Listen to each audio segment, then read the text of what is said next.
കലോത്സവത്തിന്റെ main ഹൈലൈറ്റുകളിൽ ഒന്നാണ് ഊട്ടുപുര. സംസ്ഥാന school കലോത്സവത്തിന്റെ ഊട്ടുപുര സജീവമായി. ധനമന്ത്രി KN ബാലഗോപാലാണ് ഭക്ഷണ വിതരണത്തിന് തുടക്കം കുറിച്ചത്.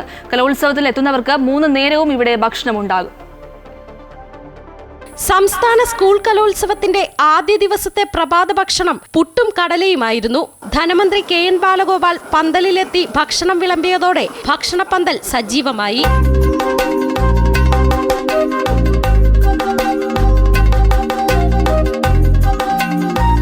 ബോളി എന്ന് പറയുമ്പോൾ തിരുവനന്തപുരത്തിൻ്റെ സ്പെഷ്യാലിറ്റിയാണ്. ഈ ബോളി തിരുവനന്തപുരം മേഖലയിലാണ് സാധാരണ നമ്മുടെ കേരളത്തിൽ എവിടെയും പോലെ. അത് ഇന്നിപ്പോൾ നിങ്ങളെല്ലാം കഴിച്ചു നോക്കിയിട്ടും കൂടെ പറയണം. സൗകര്യം കണക്കിലെടുത്താണ് പുത്തരിക്കണ്ടത്ത് തന്നെ കലവറ ഒരുക്കിയതെന്ന് VK പ്രശാന്ത് MLA പറഞ്ഞു.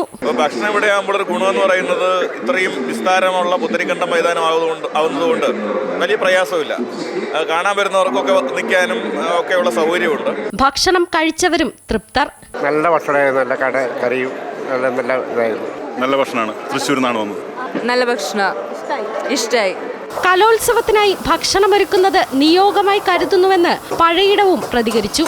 ഏറ്റവും എഫക്റ്റീവായിട്ട് ചെയ്യുക, ഏറ്റവും നന്നായിട്ട് സർവീസ് ചെയ്യുക, ഏറ്റവും നല്ല ഫുഡ് കൊടുക്കുക, ആ ഒരു ലക്ഷ്യത്തോടുകൂടി ചെയ്യുന്ന ഒരു കാര്യമാണ്. ഒരു സമയം 2500 പേർക്ക് ഭക്ഷണം കഴിക്കാവുന്ന രീതിയിലാണ് പന്തൽ ഒരുക്കിയിരിക്കുന്നത്. ചോറ്, പരിപ്പ്, സാമ്പാർ, അവിയൽ, കിച്ചടി, കാളൻ എന്നിങ്ങനെയാണ് ഓരോ ഭക്ഷണ കൗണ്ടറുകൾക്കും പേര് നൽകിയിരിക്കുന്നത്.